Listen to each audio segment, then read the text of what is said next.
Assalamualaikum warahmatullahi wabarakatuh.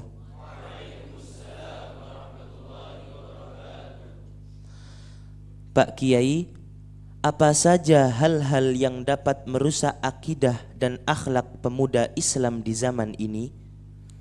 Yang merusak akidah dan akhlak pemuda di zaman ini. Ya, sebenarnya banyak sekali ya. Jadi begini, di dunia ini ada dua amalan, yang satu disenangi oleh Allah, yang satu dibenci oleh Allah. Yang disenangi itu adalah ibadah, yang dibenci itu adalah maksiat. Nah, ini dua hal yang mulai dari zaman dahulu kala, bahkan zaman Nabi Adam ya, turun ke bumi, kemudian ada putra Nabi Adam, ada Qabil dan Habil, kan gitu ya. Nah, ini tidak lepas dari dua hal, yaitu ibadah yang satu, kedua maksiat. Adapun yang paling merusak akhlak, entah itu pemuda atau orang dewasa di zaman dahulu atau zaman sekarang, yang merusak adalah maksiat atau pelanggaran. Ya, hanya saja bentuk maksiat itu setiap generasi berbeda-beda. Setiap generasi berbeda-beda. Kalau zamannya Nabi Adam turun ke bumi, pertama kali kemaksiatan yang ada itu adalah pembunuhan yang dilakukan oleh Qabil ya, terhadap adiknya yang bernama Habil. Kadang kita sulit untuk mengingat siapa yang membunuh, siapa yang dibunuh kan ya, karena namanya hampir sama ya, Qabil dan Habil.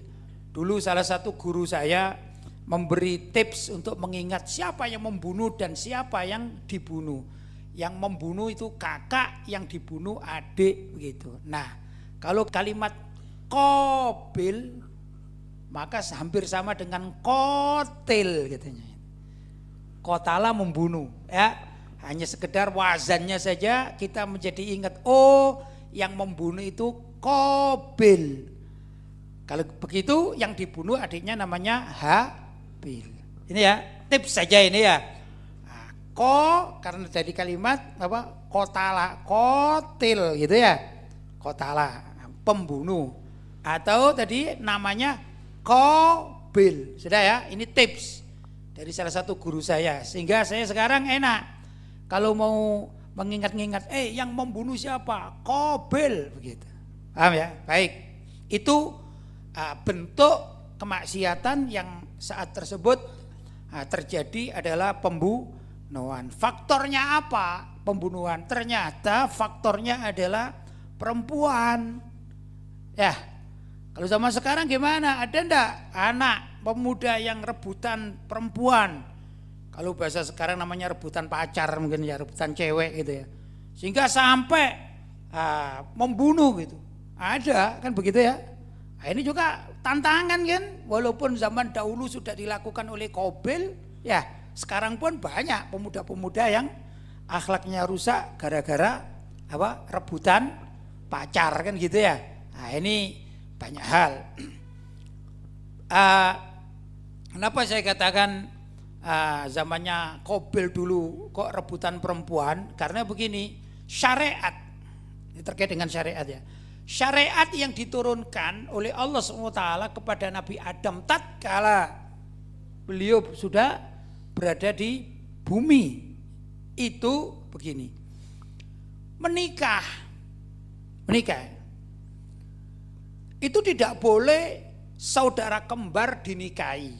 Sangat kebetulan Ibu Hawa atau Siti Hawa itu kalau melahirkan anak itu selalu kembar. Dan kembarnya ini laki perempuan, laki perempuan.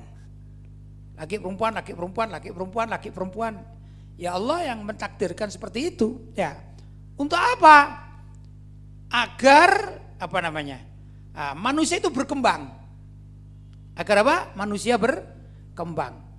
Kalau sudah ada jodoh, ada pernikahan, berarti manusia itu bisa berkembang. Maka itu alhamdulillah berkat pernikahan di zaman itu, maka kita sekarang ada semuanya. Ya. Nah, syariat menentukan bahwa saudara kembar itu haram menikah. Tapi kalau silang boleh. Ya apa silang? Kakak dapat adik dan adik dapat kakak, itu boleh. Jadi saya katakan Qabil itu kakak, Habil itu adik. Qabil punya saudara perempuan kembarannya, kebetulan cantik. Ya. Sedangkan Habil punya saudara kembar perempuan biasa-biasa saja. Sudah? Karena syariat ini menentukan tidak boleh Qabil menikahi saudara kembarnya dan Habil menikahi saudara kembarnya, itu tidak boleh menurut syariat. Kalau kita kan enggak, kalau kita ini kakak beradik selagi itu adalah mahram, kan tidak boleh menikah. Ini beda syariatnya Nabi Muhammad SAW dengan syariatnya siapa? Nabi Adam alaihi salam. Paham ya? Sudah.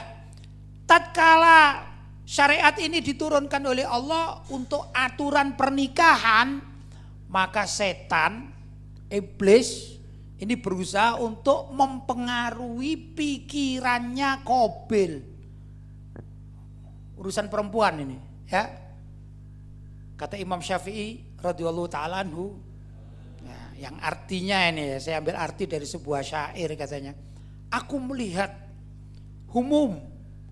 kesedihan, kesumpekan itu banyak di dunia ini. Dan yang paling hebat kesumpekan atau kesedihan, duka ini dikarenakan wanita katanya. Jadi sekian banyak kita tidak punya uang misalnya kan sumpek ya. Gak punya uang, gak punya kerjaan, lontang-lantung, sumpek. Tapi paling yang menyakitkan atau paling yang menggoda ini urusan cewek ini ya. Kan itu hati-hati juga ya. Nah, kembali lagi pada pembahasan. Nah, setan kemudian merayu siapa? Qabil. Katanya begini, inilah yang dikatakan pemikiran liberal ya. Pemikiran liberal itu dari kalimat iblis yang merayu, paham? Merayu siapa? Merayu Qabil. Katanya begini, barangkali kurang lebih. Qabil katanya. Itu saudara kembarmu kan cantik. Ngapain kamu disuruh menikah dengan saudaranya Habil yang biasa-biasa saja? Enak aja itu adikmu. Terus Habil mau menikah, mengambil saudara kembarmu yang cantik itu. Jangan maulah. Gitu kurang lebih. Ya, rayuan siapa? Si iblis. Ternyata rayuan iblis ini masuk dalam pikiran siapa? Si Qabil. Bener juga ya. Kan ngapain aku menikah sama saudara kembarnya Habil, cantik juga enggak, tapi ngasih belanja tetep ya. Kan gitu.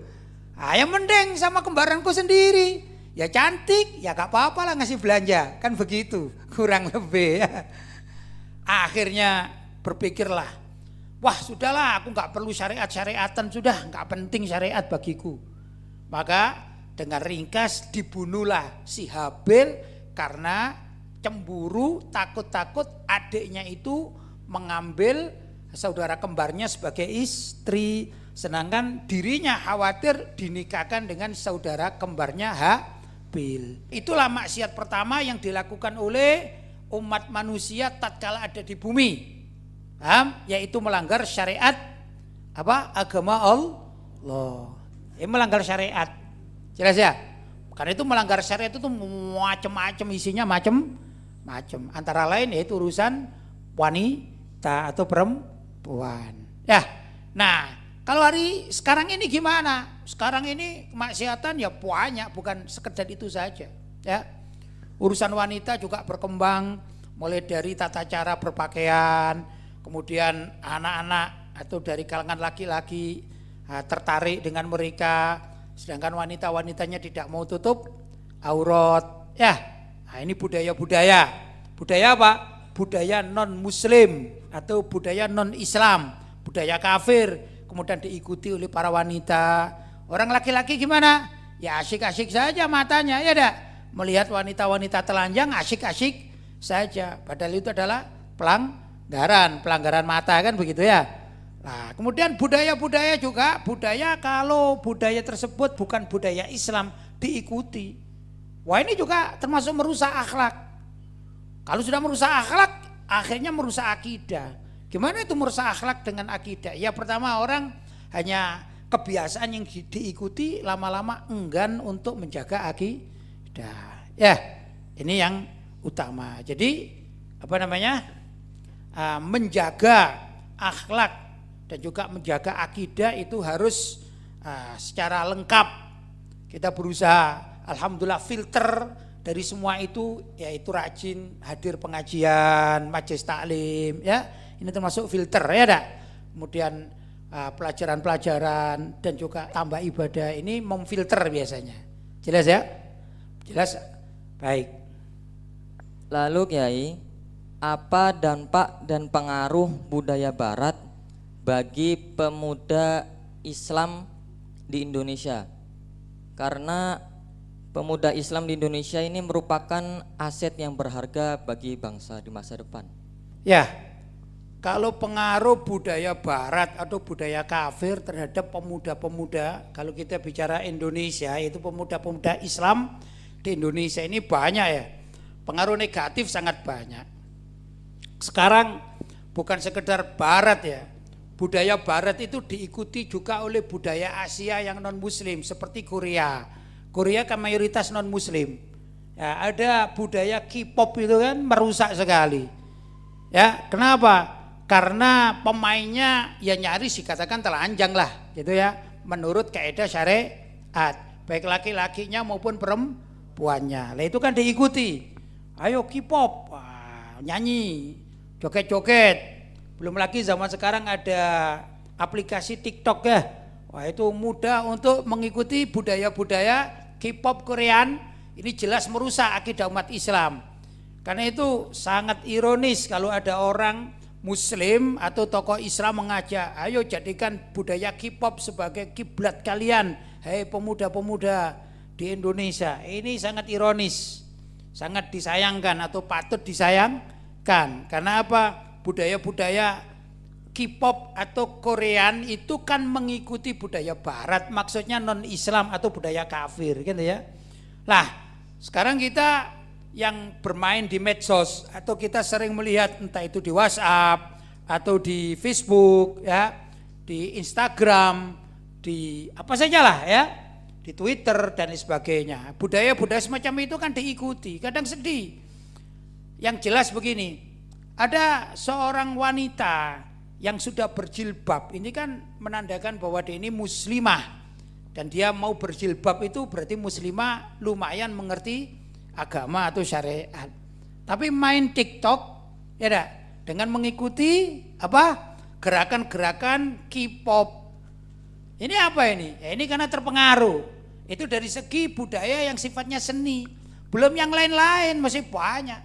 Dalam tulisan, ya ada pemikiran-pemikiran. Kadang orang sudah tidak lagi mengikuti pemikiran-pemikiran Islam, tapi lebih gandrung dengan pemikiran-pemikiran Barat. Nah, Barat di sini identik, saya katakan tidak semuanya, tapi identik dengan kekafiran. Kalau kita mengistilahkan budaya Barat itu identik dengan kekafiran. Di Barat itu ada pemikir-pemikir orientalis dan liberal. Akhirnya apa? Nah, mereka inilah yang membawa dampak negatif terhadap pemuda-pemuda Islam khususnya di Indonesia. Akhirnya pemuda-pemuda Islam ini orientasi pemikirannya bukan Islami, tapi apa? Liberal. Liberal itu apa? Ingin bebas. Bebas itu bagaimana? Ya tidak mau terikat oleh syariat. Ya. Orang jangankan zaman sekarang, di zaman sahabat itu loh ada orang maksiat. Ada sahabat itu yang sampai dirajam. Berarti di zaman sahabat dan Nabi masih hidup, maksiat ada enggak? Ada. Cuman maksiatnya enggak di depan publik, enggak terang-terangan. Zaman sekarang maksiat ya tetap ada. Jangankan zaman Nabi Muhammad ya. Zamannya Nabi Adam itu loh, maksiat ada kan? Ya. Cuman dikemas dengan sekarang berbeda. Lah sekarang orang maksiat ini bangga. Apa? Maksiat tapi di shooting. Entah itu pakai ngevlog ya atau selfie. Kemudian diupload di mana? Medsos. Sehingga mestinya maksiat itu kalau dikerjakan sendiri untuk tobat kepada Allah itu mudah. Tapi karena di medsos ya, yang lihat banyak. Sudah? Misalnya mohon maaf, ada orang telanjang. Oh, kita kan sering telanjang kan? Kalau mau mandi kan sering telanjang gitu ya. Nah, itu apa maksiat? Ya bisa saja dikatakan maksiat, misalnya kan di sekitar kita itu ada jin Islam, ya ada malaikat. Berarti malaikatnya melihat apa? Aurat kita, kan begitu. Ditakwili apakah dosa? Boleh saja dikatakan itu maksiat, boleh, tapi dalam konteks tertentu ya. Tapi manusia itu selalu pernah telanjang. Minimal kalau zaman sekarang ya mandi di mana? Kamar mandinya, kan begitu ya. Sudahlah. Nah, kemudian atau maksiat yang lain tapi dilakukan sendiri. Itu untuk tobatnya lebih mudah. Lah, zaman sekarang enggak. Dunia medsos semua pekerjaannya sampai maksiat pun diupload itu. Untuk apa? Bangga. Misalnya sekarang ada orang punya pacar seneng dengan seorang wanita, maksudnya orang laki-laki. Ada seorang laki-laki seneng dengan wanita misalnya. Pacaran disurati, nggak ada yang tahu lainnya.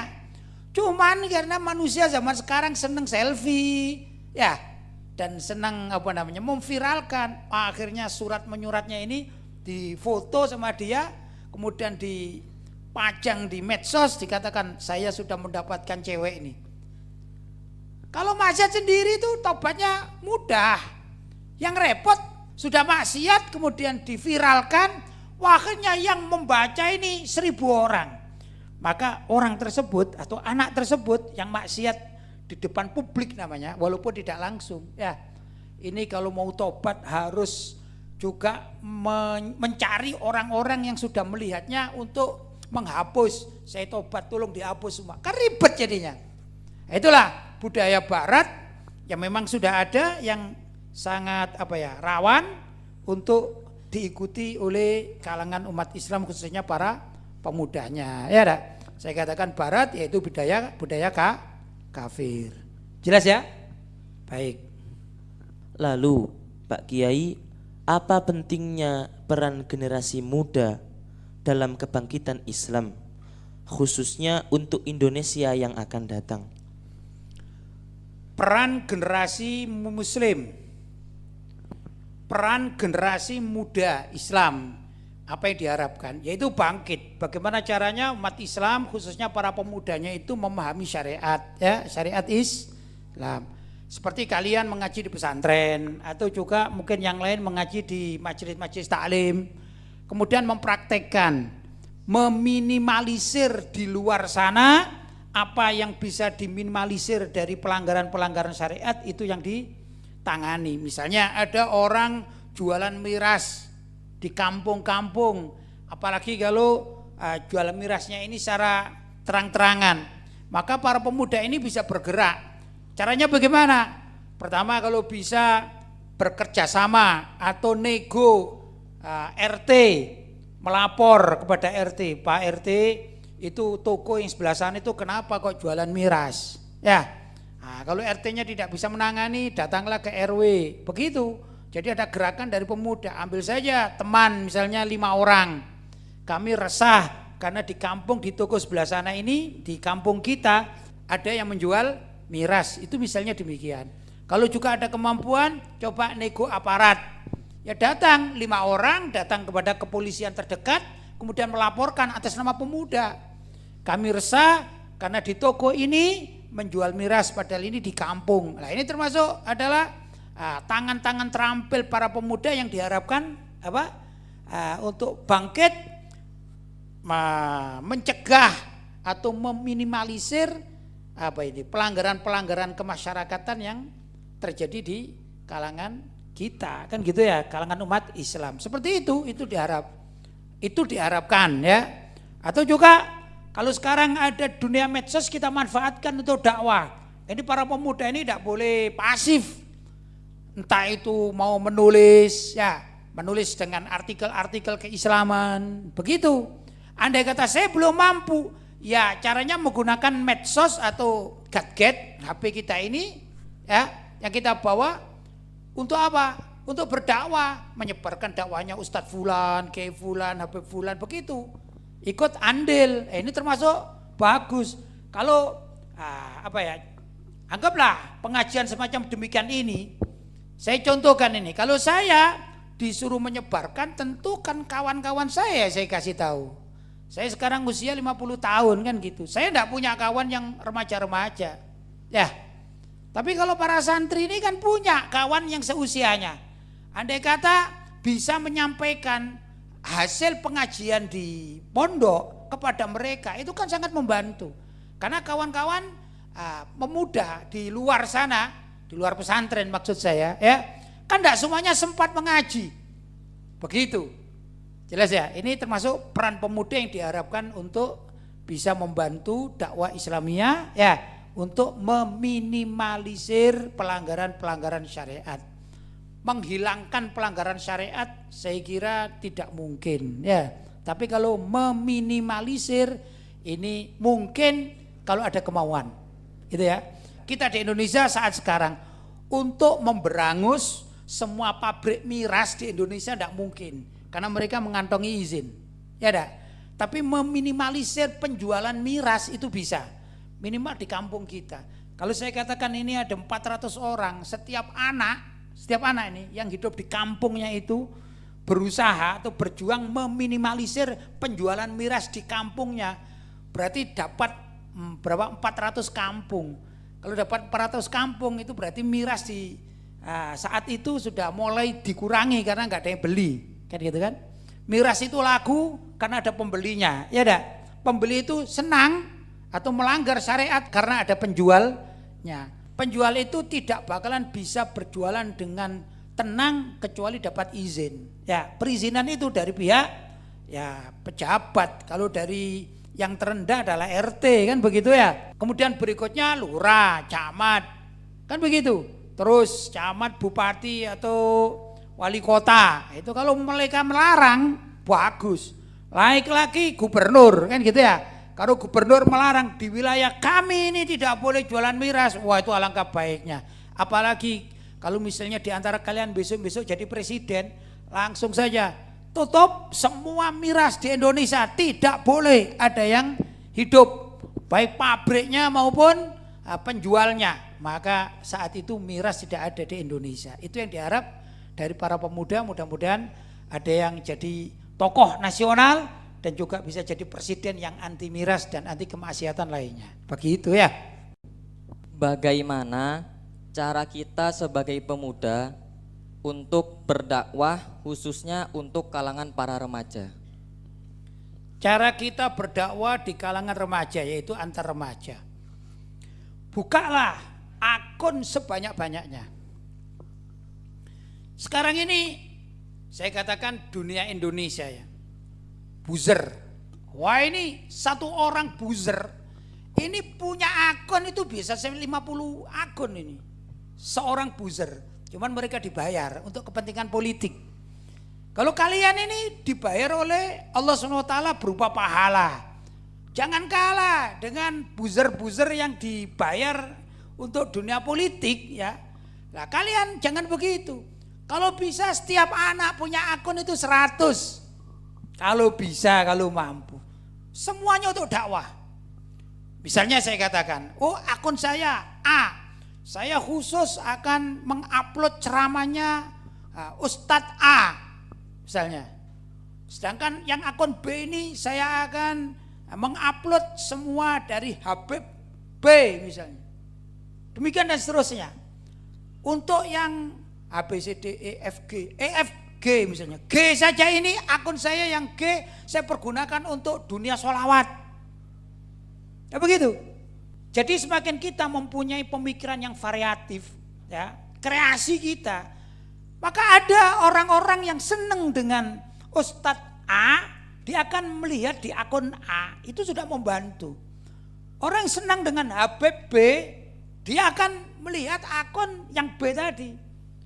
Ada lagi orang yang lagi pingin hiburan ya dak, daripada ngelihat K-pop mending baca sholawat aja atau mendengarkan sholawat, yaitu akun yang apa tadi G tadi misalnya.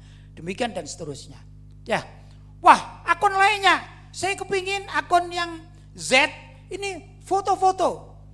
Kalau sebelum Z misalnya S itu foto-foto para ulama, para habaib, tapi khusus ini ya, khusus yang Z ini adalah foto-foto para santri. Saya beri nama. Ini kawan saya fulan ya, dari pondok ini. Ayo ada pesan enggak? Kan bisa itu. Apa pendapat kalian tentang Islam di Indonesia? Ada satu anak suruh bicara. Ringkas. Pindah lagi ya, cari kawan yang senang majelis taklim. Ya enggak? Masih muda-muda.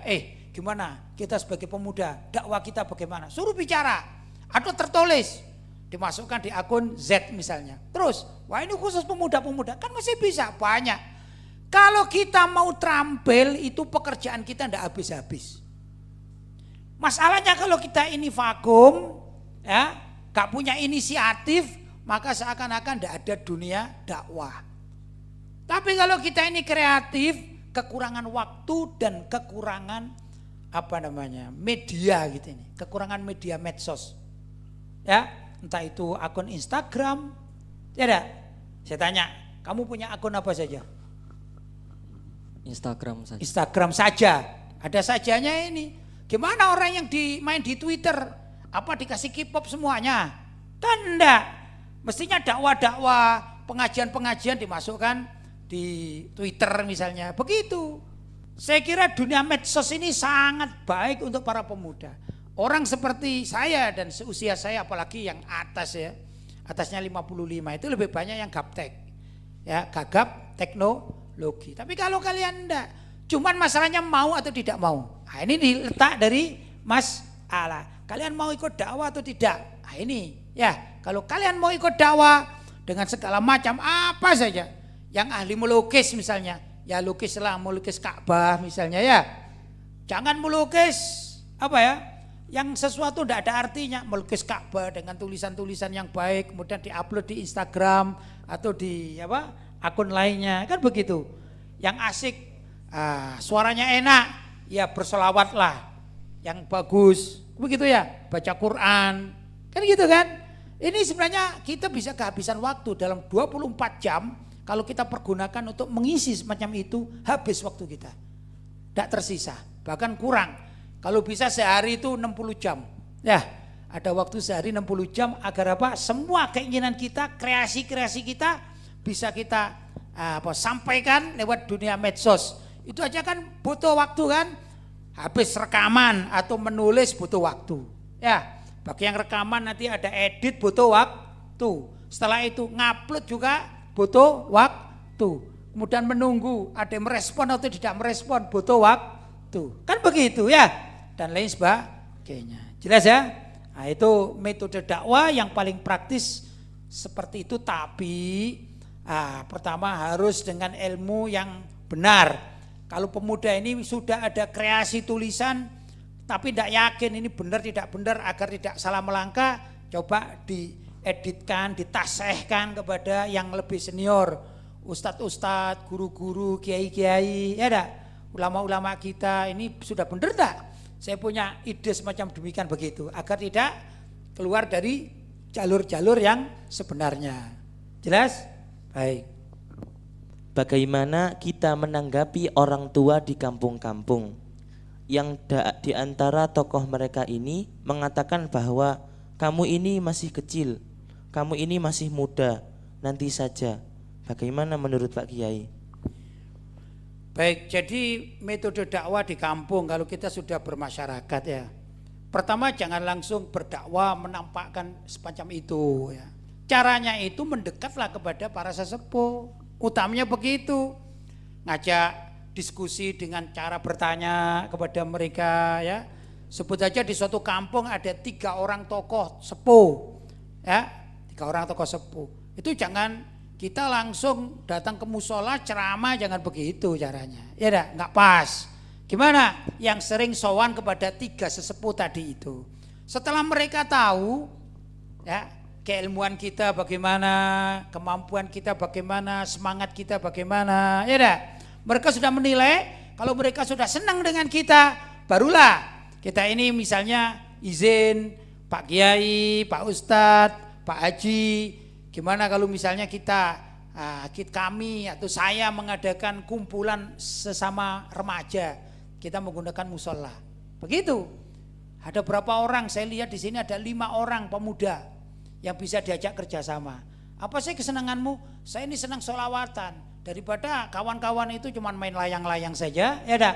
Gimana kalau sekarang saya bersama kawan-kawan pemuda ini membuat grup sholawat? Ya, begitu caranya. Tapi kalau kita datang ke kampung, kita pulang dari pesantren langsung minta waktu, ya, istilahnya orang cari panggung, maka banyak problem yang akan terjadi. Termasuk orang tua yang tadi itu sebenarnya mereka, saya yakin kalau mereka ini beragama, mempunyai keyakinan baik terhadap agama, itu senang kalau para pemuda itu bekerja atau berdakwah. Cuman metodenya ini jangan langsung, itu saran saya, ya dah. Datang komunikasi setiap saat, sowan kepada beliau-beliau sampai beliau itu cinta sama kita, kemudian baru ide-ide kreatif kita sampaikan. Mulai dari yang ringan, bersih-bersih musola, ya dah. Asik ngecat musola misalnya, ya. Kemudian setelah itu kita minta kalau ada latihan terbang, kan begitu.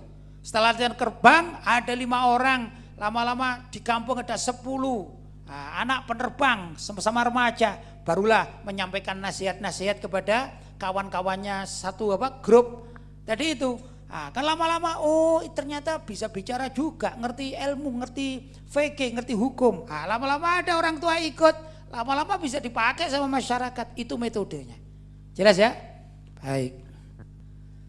Kemudian bagaimana cara kita sebagai generasi muda agar bisa menjadi pahlawan yang tangguh seperti Sultan Muhammad Al-Fatih di era milenial ini? Ya, Muhammad Al-Fatih, Sultan Muhammad Al-Fatih hidup di zamannya. Kita hidup di zaman sekarang. Di zaman Sultan Muhammad Al-Fatih yang namanya pahlawan itu ya pegang pedang, ya dah, perisai gitu, tombak, kan begitu ya, itu zamannya.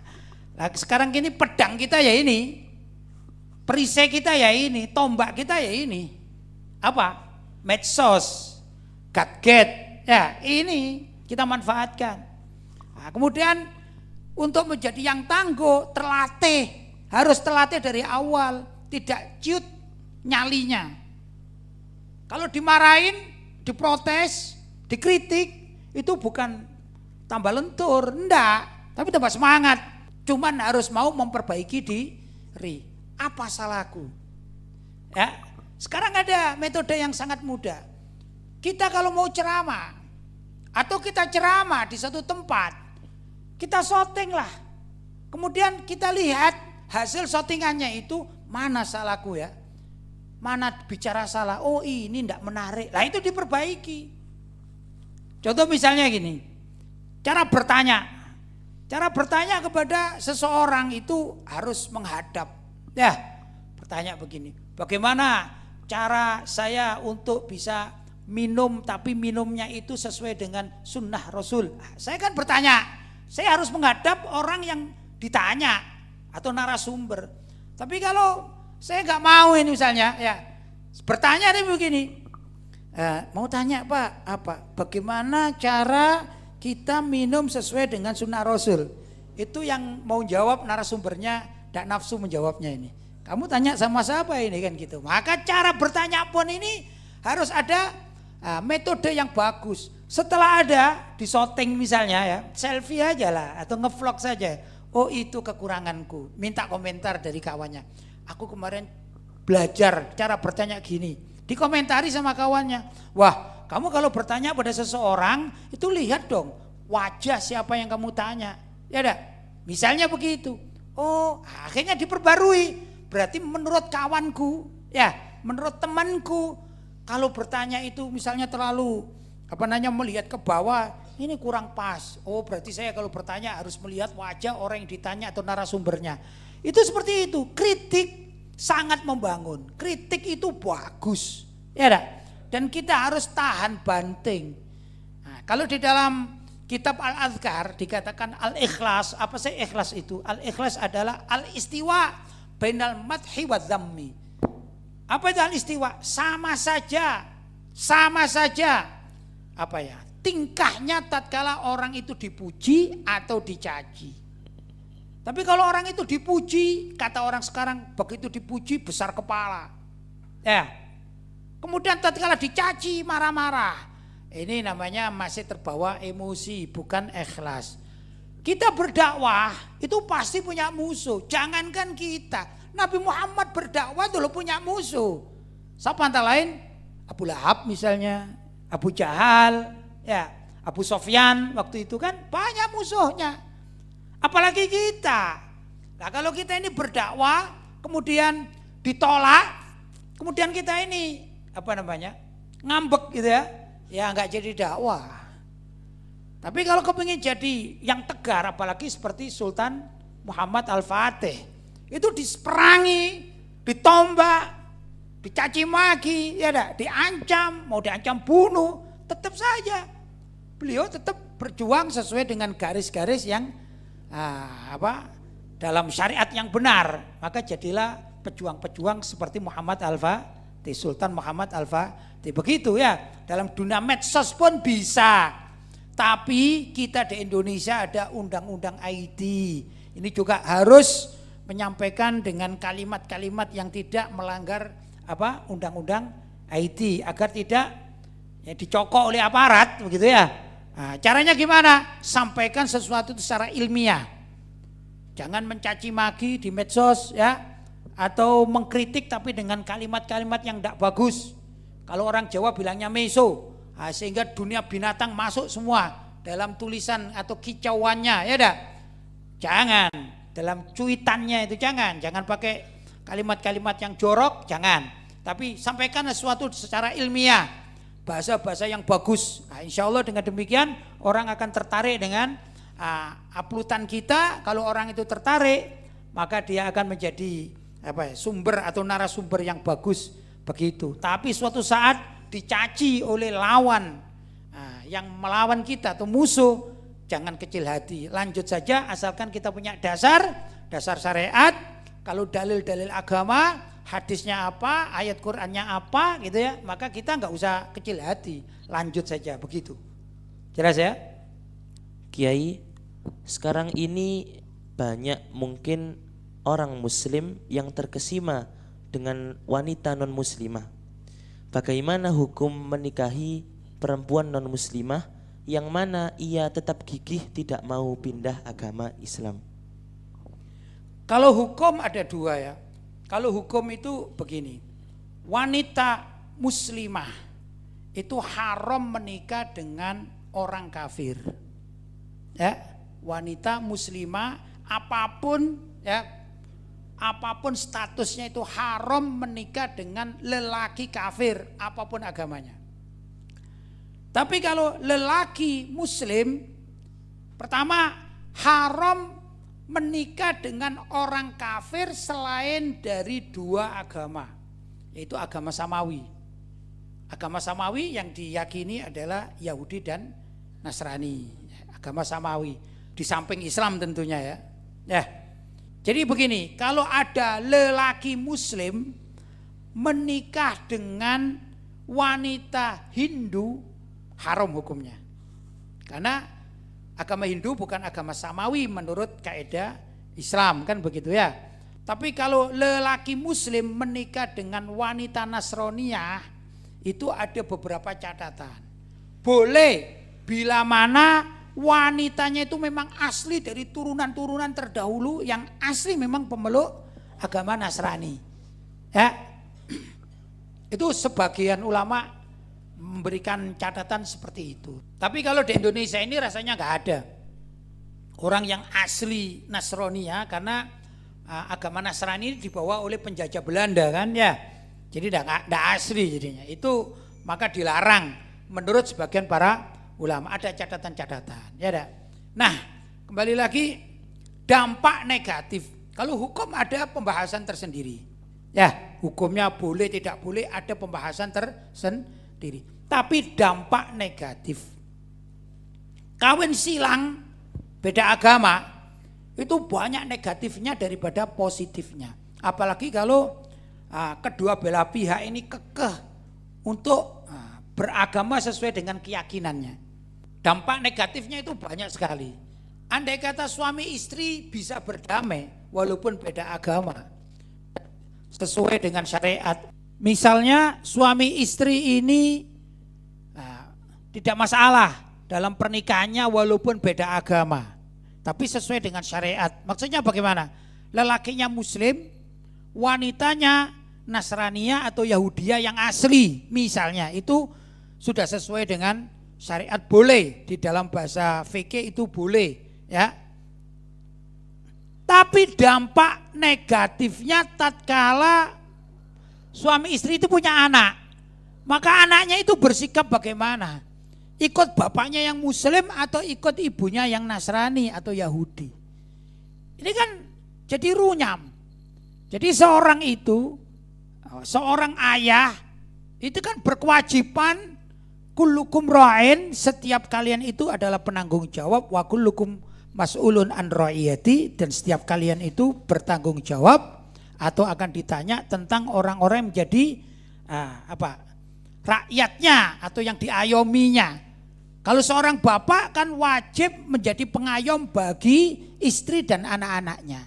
Itu sang bapak yang muslim kalau punya anak terus anaknya itu kafir karena ikut ibunya, ini berat di akhirat. Anakmu kafir, begitu, punya tanggung jawab. Padahal si bapak ini wajib untuk mengislamkan anaknya, bukan membiarkan. Kenyataan yang terjadi bagaimana? Biasanya orang yang menikah beda agama itu mengikuti istilah hak asasi manusia. Sudah anak saya terserah ikut saya atau ikut ibunya, itu biasanya demikian. Ini dosa besar. Ya, kalaupun pernikahannya sudah sesuai dengan syarat syariat, tapi belum tentu untuk setelahnya ya anak dan cucunya ini ikut atau sesuai dengan syariat, maka bila mana melenceng, bapak ini bertanggung jawab terus dan di akhirat akan ditanya. Itu begitu.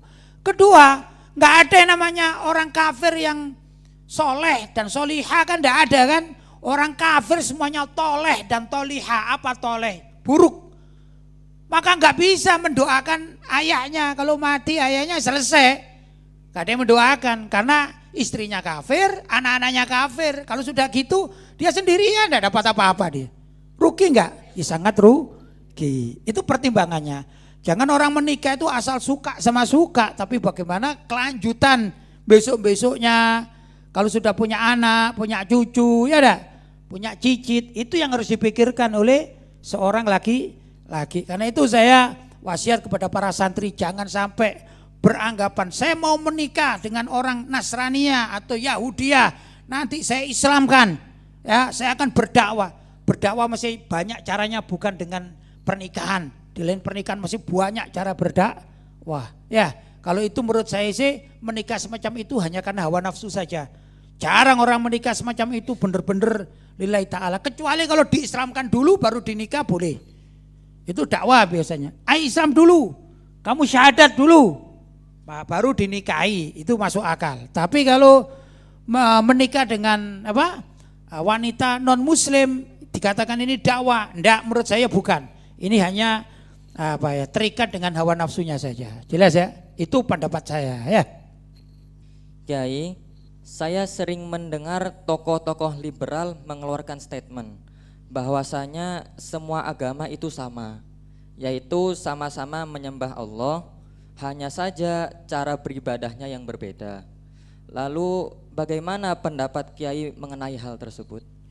Kalau dalam kitab-kitab ulama salaf, contoh saja misalnya Sulamut Taufik yang dibaca oleh orang-orang NU ya, atau juga dalam kitab Asy-Syifa karangan Al-Imam Al-Qadiyat Al-Yahsubi, beliau bermadzhab Maliki. Kalimat-kalimat yang isinya menyamakan antar agama-agama yang ada, itu adalah kalimat min asbabir riddah, sebab dari kemurtatan. Jadi orang yang menyatakan bahwasanya ada persamaan antara Islam dengan agama-agama lain, maka kalimat itu menjadikan orang tersebut murtad, keluar dari agama. Naudzubillah min dzalik. Itu pendapat para ulama salaf. Karena itu ya salah besar. Kita berbicara Islam adalah berbicara tentang kaidah Islam, bukan semau gue. bukan pemikiran gue, kan tidak begitu. Kalau yang menyampaikan itu hanya ikut pemikirannya saja, tidak ikut kaedah. Ya, maka orang yang menyampaikan seperti itu menurut para ulama salaf hukumnya murtad. Satu-satunya agama yang diakui oleh Allah SWT adalah Islam, yang lain tidak diakui. Innaddina indallahil Islam. Sesungguhnya innaddin, agama itu indallah, di hadapan Allah, yang benar syariatnya, jangan katakan paling benar, tapi benar syariatnya adalah Islam. Benar ajarannya adalah Islam. Benar akidahnya adalah Islam. Kalau dikatakan paling benar berarti masih ada yang benar yang lainnya. Ini enggak. Satu-satunya agama yang kebenarannya mulai dari akidah, akhlak, syariat dan segala macam ajarannya di hadapan Allah adalah Islam, yang lainnya ditolak. Begitu. Sejak Nabi Muhammad diutus oleh Allah SWT, maka pengikut Nasrani dan Yahudi wajib beriman kepada Nabi Muhammad SAW. Siapa yang mengingkari kenabian dan kerasulan Nabi Muhammad, artinya tidak mau berislam kepada Nabi Muhammad, tidak mau masuk Islam, maka mereka adalah kafir. Ya, semua saja, apapun agamanya. Nggak ada yang namanya, oh itu agama samawi. Agama samawi yang diakui tatkala sebelum datangnya Nabi Muhammad sebagai seorang rasul, itu diakui. Setelah itu ya sudah dibatalkan. Ya, karena Islam itu adalah agama yang menyeluruh. Wa ma arsalnaka ya, illa kafatan linnas. Tidaklah kami utus engkau, hai Nabi Muhammad, kecuali kepada semua manusia. Maka manusia yang tidak beriman kepada Nabi Muhammad, kalau kepada Allah sudah maklum ya, manusia manapun yang tidak beriman kepada Nabi Muhammad itu hukumnya kafir. Orang-orang yang hidup di zaman Nabi tapi dia beragama Nasrani dan Yahudi itu kafir. Mereka tidak mau beriman kepada Rasulullah. Diajak masuk Islam, tidak mau. Ada ayat, ya ahlal kitab ta'alau ila kalimatin sawain bainana wa bainakum alla na'budu illallah wa la tusyrik bihi syai'an. Ya. Ya ahlal kitab, wahai ahlul kitab. Siapa ahlul kitab tadi? Orang Yahudi dan Nasrani. Ta'alau, mari sini ila kalimatin. Menuju satu kalimat sawain bainana wa bainakum, yang sama itu. Apa? Alla na'budu illallah, jangan menyembah kecuali Allah. Wala nusyrik bihi syai'an, dan jangan syirik. Sedangkan menyembah Tuhan selain Allah itu syirik. Maka menyembah Tuhan yang diyakini sebagai anak Allah seperti menyembah Nabi Isa, hukumnya gimana? Syirik. Kalau syirik itu muslim atau tidak muslim? Tidak muslim, kafir. Jelas? Tidak bisa. Ya, menolak Nabi Muhammad pun ya kufur. Menolak kenabian Nabi Muhammad itu kufur, kafir. Maka tidak ada yang namanya sama, itu tidak ada. Konsep Islam ya sudah, Islam ini yang dibawa oleh Rasulullah SAW. Menurut keyakinan umat Islam, bahwa siapapun yang tidak beriman kepada Rasulullah SAW, walaupun dia meyakini ketuhanan Allah, itu orang tersebut hukumnya kafir, keluar dari atau di luar agama Islam. Jelas ya? Baik. Bagaimana cara kita mempertahankan generasi muda dari pemikiran-pemikiran liberal? Mempertahankan pemikiran Islam generasi muda dari pengaruh pemikiran liberal. Maka pemuda harus mengetahui bahwasanya kalimat liberal itu berasal dari bahasa Inggris ya memang dari barat sana ya. Itu adalah bebas, tidak mau terikat oleh aturan manapun termasuk juga aturan syariat.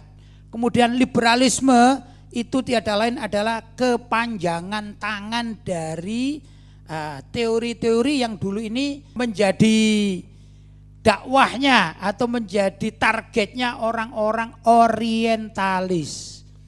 Jadi ada suatu kelompok orientalis, yaitu orang barat yang mempelajari keislaman tapi bukan diamalkan. Orang barat mempelajari keislaman bukan diamalkan. Bahkan menurut mereka akan dicari kesalahan-kesalahan ajaran Islam, tapi mengikuti standar mereka, bukan standar umat Islam. Ya. Contoh misalnya mereka menolak poligami dengan berbagai macam alasan. Standar Islam, Islam punya standar, seorang laki-laki boleh menikah 4, yaitu poligami, ya tidak lebih dari 4. Itu standar Islam. Tapi standar Barat ada sebagian mereka itu menolak. Standar kami menikah cuma satu pasangan. Maka dengan demikian orang-orang yang menikah lebih dari 1 itu dikritik. Nah ini namanya apa? Mempelajari keislaman bukan untuk diamalkan, tapi untuk dikritisi. Nah setelah itu kalau mereka melihat celah dalam Islam menurut standar mereka, maka akan diungkap di dunia ini agar apa? Umat manusia seluruh dunia maksudnya biar menolak Islam. Dan Islam jadikan target musuh bersama. Ya, itu pekerjaan orang-orang orientalis. Orang orientalis punya ajaran-ajaran. Ajaran-ajarannya ini sekarang dikembangkan oleh anak-anak liberal. Ya, kalau umat Islam tahu bahwa oh ajaran itu milik musuh, insya Allah nggak sampai ikut pemikiran liberal. Masalahnya kadang orang Islam bahkan tokoh Islam nggak mau tahu, sukanya yang aneh-aneh.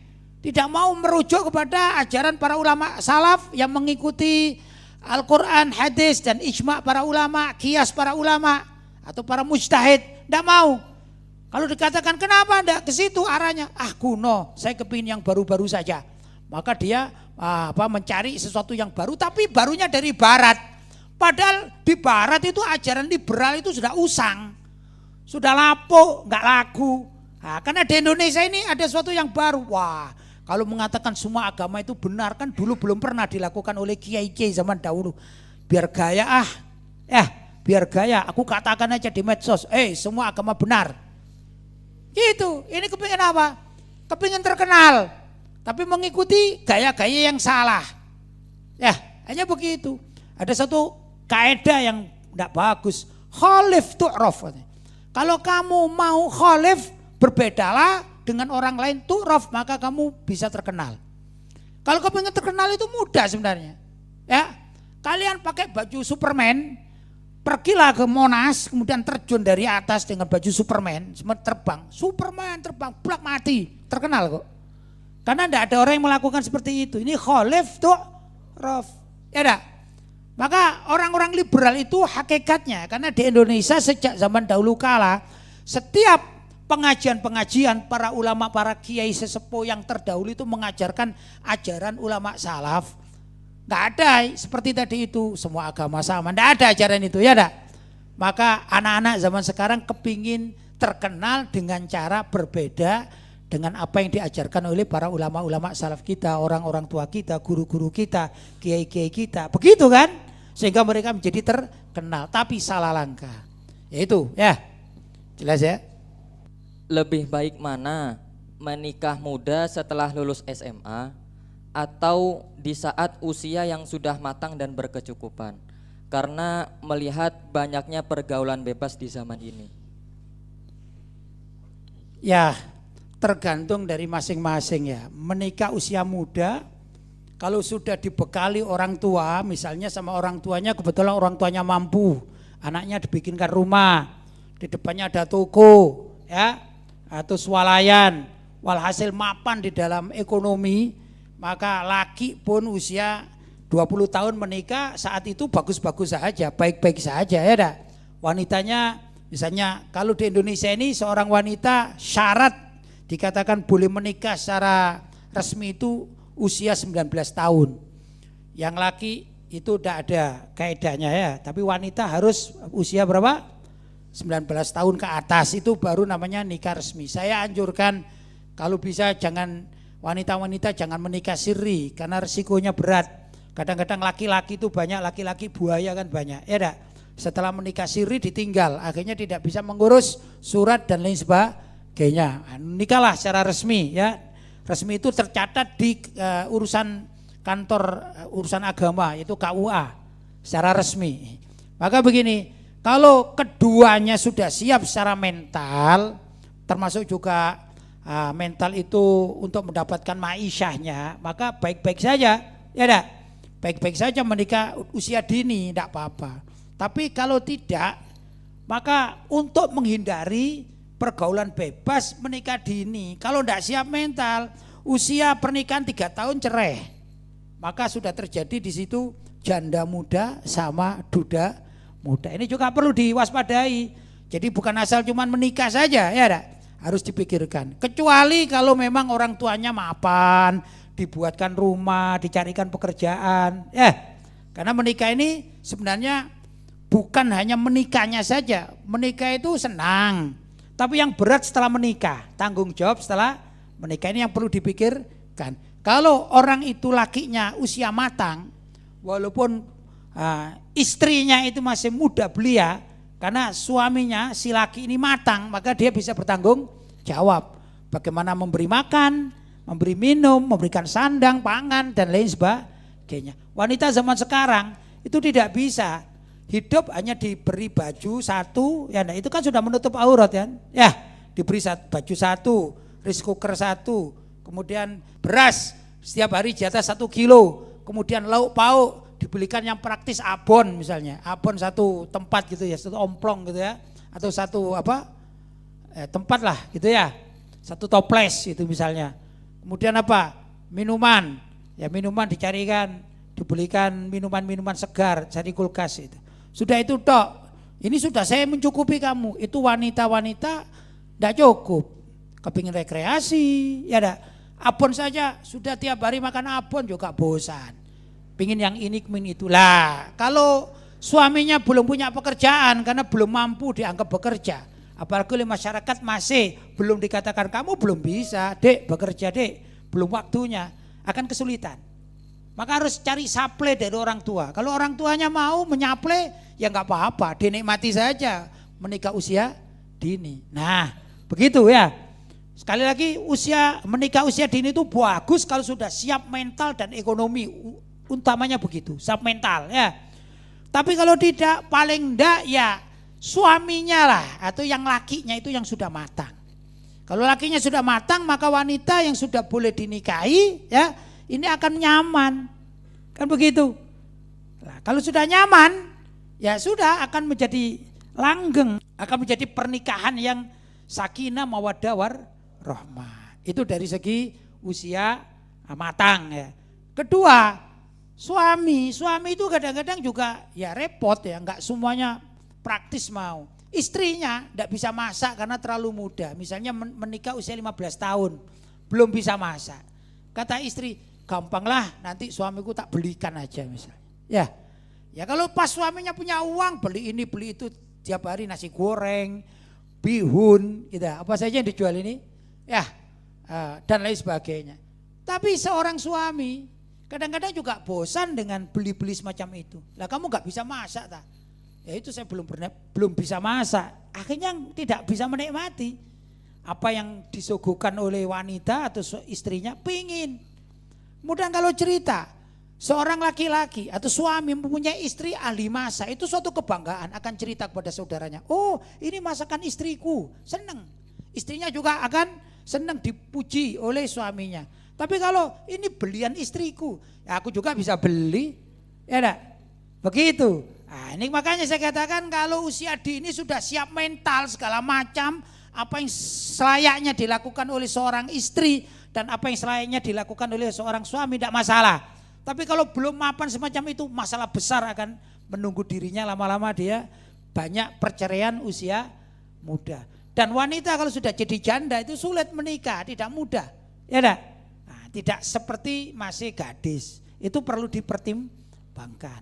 Kalau saya usia normal sajalah. Ya, kalau Nabi Muhammad SAW usia menikah berapa? 25 tahun, ya kanan kiri 25 tahun lah menikah. Itu bagi usia laki-laki. Adapun wanitanya mengikuti kaedah pemerintahan Indonesia yaitu 19 tahun. Kalau sudah 19 tahun itu boleh menikah. Tapi kalau masih di bawah 19 tahun harus sidang. Dispensasi namanya. Nah, sidang pun tidak mudah. Sidang namanya sidang ke pengadilan agama. Harus mendatangkan saksi, mendatangkan orang tua dari laki-laki, mendatangkan orang tua dari perempuan. Namanya sidang. Enak ndak enak di sidang itu yang gak enak, kan begitu kan.